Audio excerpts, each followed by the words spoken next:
Hi everyone, I am Manish Maurya. Welcome to diploma solution.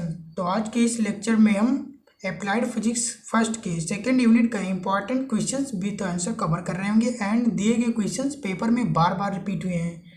So this is lecture is very important.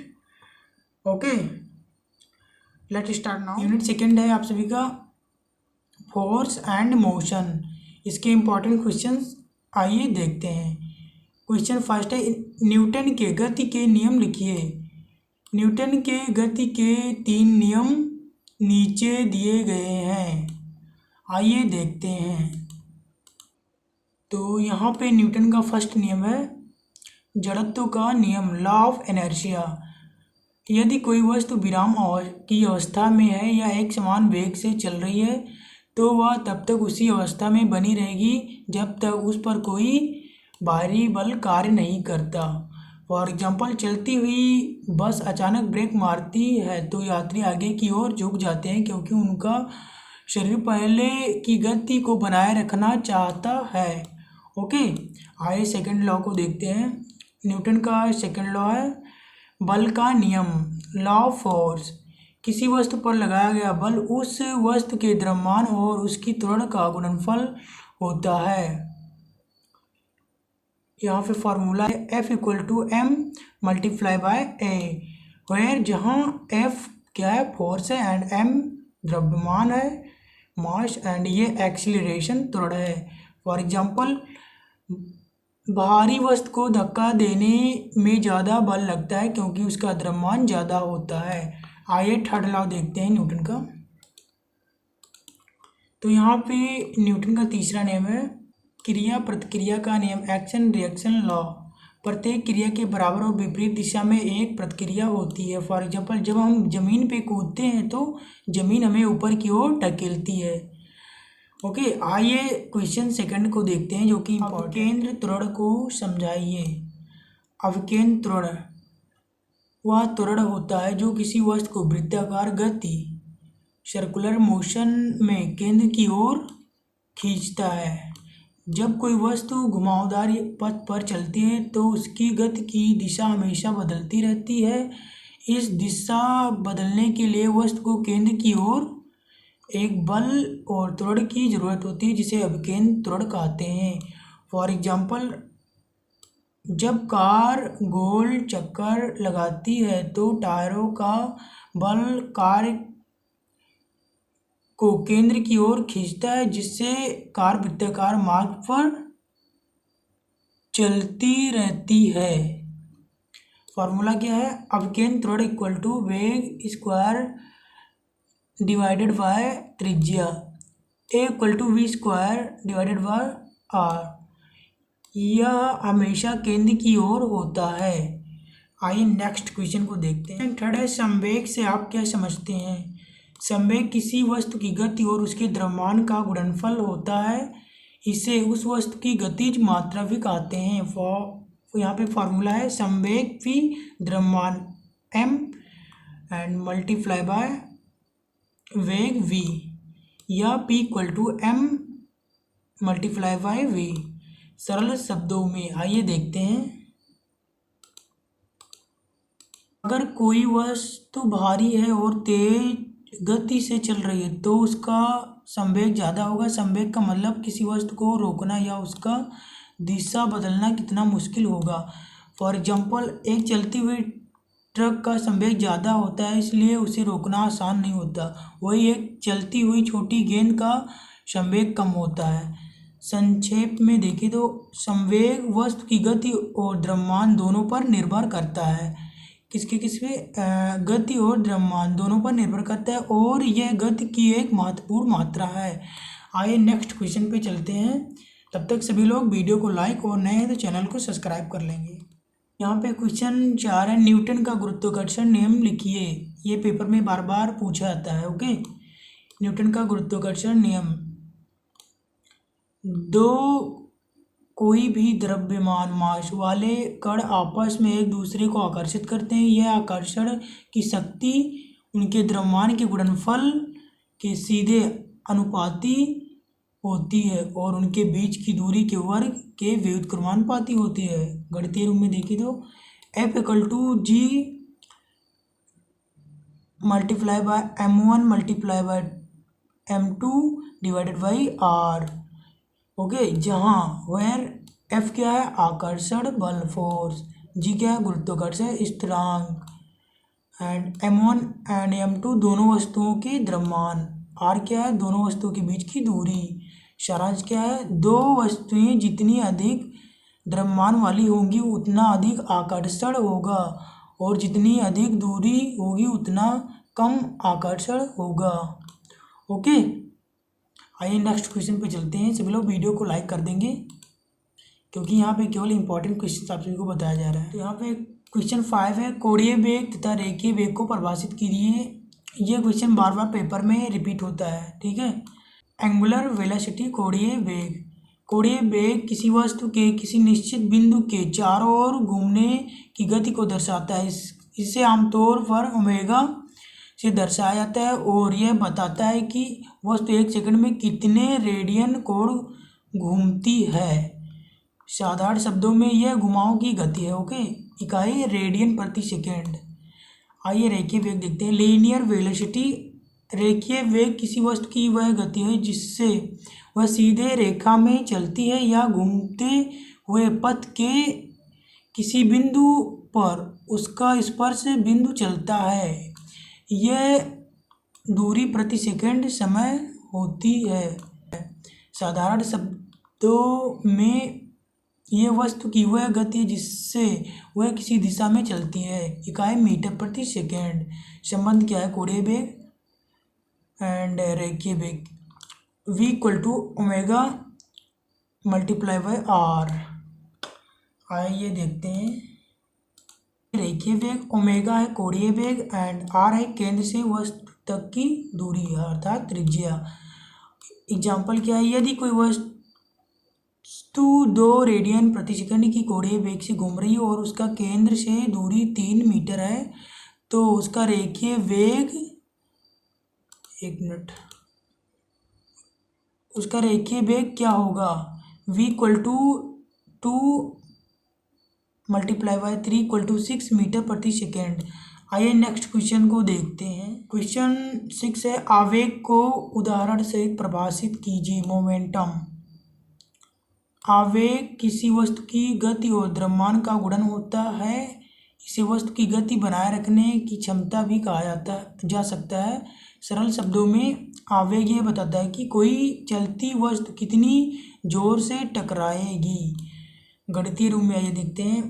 आवेग P equal to द्रव्यमान m multiply by वेग v, अर्थात P equal to m multiply by v। For example, अगर एक car जिसका द्रव्यमान 1000 kilogram है 20 metre प्रति सेकेंड की गति से चल रही है तो उसका आवेग क्या होगा, P equal to 1000 multiply by 20 equal to 20,000 kilogram metre प्रति सेकेंड। इसका मतलब है कि इस कार को रोकने या उसकी दिशा बदलने के लिए काफ़ी बल लगाना पड़ेगा क्योंकि इसका बड़ा है। सारांश क्या है, आवेग एक सदिश मात्रा है जिसका दिशा और परिमाण दोनों होते हैं। द्रव्यमान और गति दोनों आवेग को प्रभावित करते हैं। गति बढ़ाने पर या द्रव्यमान ज़्यादा होने पर आवेग अधिक होता है। ये इंपॉर्टेंट क्वेश्चन है जो पेपर में बार बार रिपीट होता है। ओके, आइए नेक्स्ट क्वेश्चन पे चलते हैं। क्वेश्चन 7 है, दो सदिशों के सदिश गुणन अथवा अदिश गुणन से आप क्या समझते हैं, समझाइए। जो पेपर में बार बार आता है वो क्वेश्चन ये है। ओके, दो सदिशों की सदिश गुणन और अदिश गुणन, vector product and dot product का अर्थ। सदिश गुणन आइए देखते हैं, डॉट प्रोडक्ट या स्केलर प्रोडक्ट। यह दो सदिशों के बीच कोण पर आधारित होता है। इसका परिणाम अदिश स्केलर होता है। यदि ये और बी दो सदिश हैं और थीटा उनके बीच का कोण है तो A dot B equal to mod में ए मल्टीप्लाई बाय मोड में B multiply by cos theta.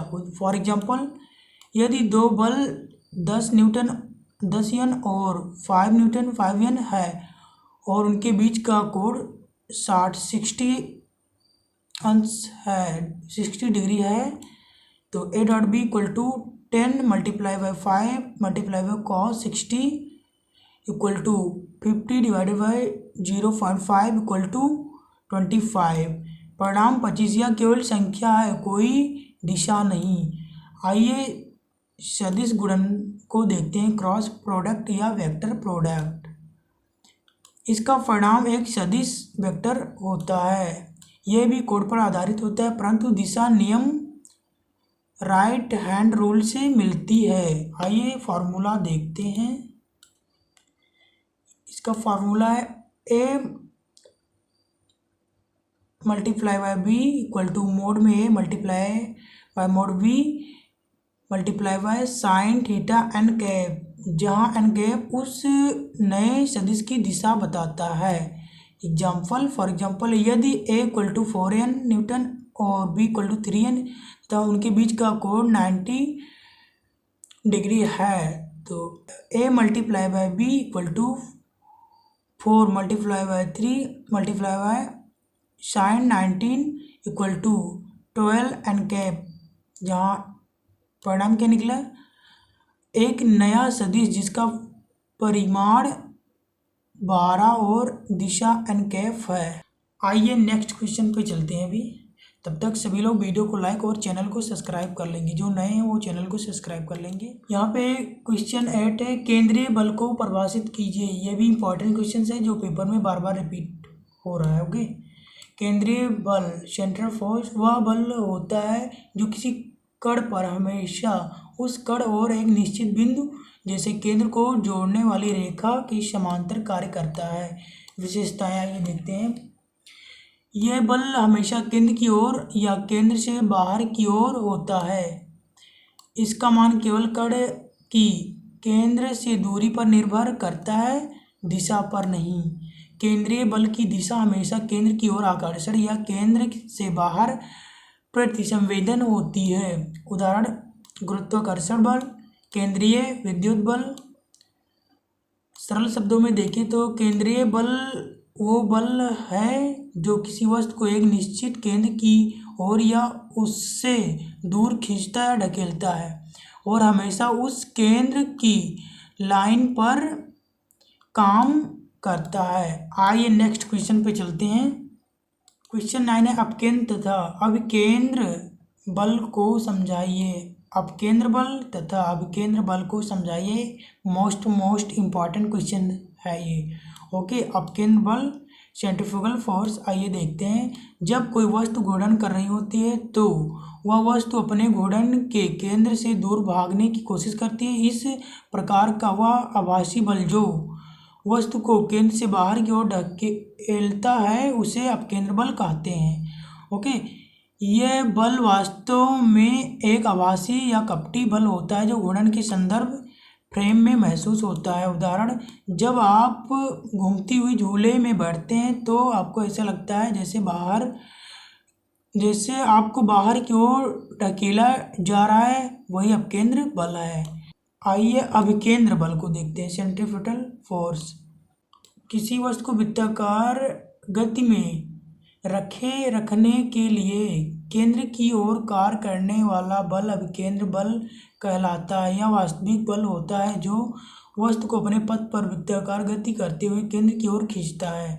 For example, जब आप रस्सी से कोई पत्थर घुमा रहे होते हैं तो रस्सी द्वारा पत्थर पर लगने वाला वह बल जो पत्थर को केंद्र की ओर खींचता है, वही अभिकेंद्र बल है। आइए नेक्स्ट क्वेश्चन को देखते हैं। यहाँ पे क्वेश्चन 10 है, रेखीय संवेग संरक्षण के सिद्धांत की व्याख्या कीजिए। ये क्वेश्चन बार बार आता है पेपर में। ये सिद्धांत कहता है कि अगर किसी बंद प्रणाली जहाँ बाहरी बल लागू नहीं हो रहे में वस्तुएं आपस में टकराती हैं तो टकराने से पहले और टकराने के बाद प्रणाली का कुल रेखीय संवेग समान रहता है। सरल भाषा में आइए इसको देखते हैं। सरल भाषा में, जब दो या अधिक वस्तुएं आपस में टकराती हैं और उस प्रणाली पर कोई बाहरी बल काम नहीं कर रहा होता तो टकराने के पहले और बाद में उनकी कुल गति और द्रव्यमान का गुणा संवेग नहीं बदलता।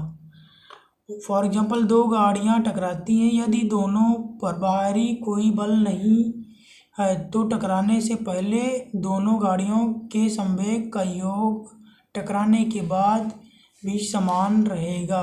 फार्मूला आइए देखते हैं। अगर दो स्पीड जिनका द्रव्यमान m1 m2 और वेग टकराने से पहले u1 u2 और टकराने के बाद v1 v2 है तो m1 multiply by u1 plus m2 multiply by u2 equal to m1 multiply by v1 plus m2 multiply by v2। Okay, आइए नेक्स्ट क्वेश्चन पे चलते हैं। क्वेश्चन 11 है, ग्रहों के लिए केपलर नियम लिखिए। ग्रहों की गति संबंधित केपलर के नियम। टाइको के खगोलीय प्रेक्षणों के आधार पर केपलर ने सौर परिवार में सूर्य की परिक्रमा करने वाले ग्रहों की गति के संबंध में दो नियम दिए। कक्षाओं का नियम, लॉ ऑफ ऑर्बिट्स। प्रत्येक ग्रह सूर्य के प्रत्यय दीर्घवृत्ताकार पथ पर गति करता है तथा सूर्य उस दीर्घवृत्त के किसी एक फोकस नाभि पर होता है। विभिन्न ग्रहों की कक्षाएं भिन्न भिन्न होती हैं। क्षेत्रीय चाल का नियम, लॉ ऑफ एरियल वेलोसिटी। किसी ग्रह के कक्षीय तल में ग्रह तथा सूर्य को मिलाने वाली रेखा समान समयांतरालों में कक्षाओं के तल में समान क्षेत्र तय करती है, अर्थात ग्रह तथा सूर्य को मिलाने वाली रेखा की क्षेत्रीय चाल नियत है। ये क्वेश्चन 2 नंबर में पेपर में बार बार पूछा जाता है, इसलिए इसको याद कर लेंगे। केपलर का नियम। ओके, आइए सदिश राशि और अदिश राशि देखते हैं। क्वेश्चन 12 है, सदिश राशि और अदिश राशि, ये 2 नंबर में आता है। क्वेश्चन 12 है, सदिश राशि और अदिश राशि पर टिप्पणी लिखिए। अदिश राशि स्केलर क्वांटिटी। अदिश राशि वह मात्रा होती है जिसमें केवल परिमाण मात्रा होता है और दिशा का कोई महत्व नहीं होता। फॉर एग्जाम्पल समय, द्रव्यमान, तापमान, दूरी etc आदि। सदिश राशि वेक्टर क्वांटिटी। सदिश राशि वह मात्रा होती है जिसमें परिमाण के साथ साथ दिशा भी होती है। उदाहरण के लिए फॉर एग्जाम्पल वेग, बल, विस्थापन, त्वरण etc आदि। आइए नेक्स्ट क्वेश्चन पे चलते हैं। क्वेश्चन 13 है, प्लान वेग क्या होता है समझाइए। प्लान वेग, एस्केप वेलोसिटी। प्लान वेग वह न्यूनतम वेग गति होता है जिससे कोई वस्तु पृथ्वी या किसी ग्रह की सतह से इतनी तेजी से बाहर निकल सके कि गुरुत्वाकर्षण बल उसे वापस ना खींच सके। यानी यह वो गति है जिससे कोई वस्तु ग्रह के गुरुत्वाकर्षण क्षेत्र में हमेशा के लिए मुक्त हो जाती है। फॉर एग्जाम्पल अगर किसी रॉकेट को पृथ्वी की सतह से अंतरिक्ष में भेजना है तो उसे कम से कम 11.2 किलोमीटर प्रति सेकंड की गति प्लान वेग प्राप्त करनी होगी ताकि वह पृथ्वी की गुरुत्वाकर्षण सीमा से बाहर निकल सके। सारांश क्या क्या है ये देखते हैं। प्लान वेग गुरुत्वाकर्षण क्षेत्र से मुक्त होने के लिए जरूरी न्यूनतम वेग है। यह गति ग्रह के द्रव्यमान और त्रिज्या पर निर्भर करती है। बिना इस वेग के वस्तु वापस गिर जाएगी। ओके, आइए नेक्स्ट क्वेश्चन पे चलते हैं और ये क्वेश्चन पेपर में बार बार रिपीट होता है। ओके, तो सभी लोग वीडियो को लाइक कर लेंगे तब तक। क्वेश्चन नंबर 14 है, गुरुत्वीय त्वरण स्मॉल जी तथा सार्वत्रिक गुरुत्वाकर्षण स्थिरांक कैपिटल जी में संबंध स्थापित कीजिए। आइए देखते हैं। गुरुत्वीय त्वरण स्मॉल जी पृथ्वी की सतह पर किसी वस्तु पर लगने वाला त्वरण है, जबकि सार्वत्रिक गुरुत्वाकर्षण स्थिरांक कैपिटल जी ब्रह्मांड में किसी भी दो वस्तुओं के बीच गुरुत्वाकर्षण बल की गणना में प्रयुक्त होता है। गुरुत्वीय त्वरण स्मॉल जी और सार्वत्रिक गुरुत्वाकर्षण स्थिरांक कैपिटल जी के बीच संबंध इस प्रकार है। आइए देखते हैं। Small G equal to capital G multiply by m divided by r square. जहाँ आइए देखते हैं, जहाँ स्मॉल जी गुरुत्वीय त्वरण है, कैपिटल जी सार्वत्रिक गुरुत्वाकर्षण स्थिरांक है, m पृथ्वी का द्रव्यमान है आर पृथ्वी की त्रिज्या रेडियस। इस सूत्र का मतलब कि पृथ्वी की सतह पर गुरुत्वाकर्षण का त्वरण कैपिटल जी पृथ्वी के द्रव्यमान और त्रिज्या पर निर्भर करती है। ओके, तो यहाँ पे आप सभी का unit second force and motion and होता है। ओके, एंड आप सभी लोग वीडियो को लाइक कर देंगे, अगर कुछ नहीं समझ में आया तो कमेंट भी कर देना। ओके, एंड अपने दोस्तों को भी शेयर कर देना। बाय बाय, मिलते हैं नेक्स्ट वीडियो में। चैनल को भी सब्सक्राइब कर लेना।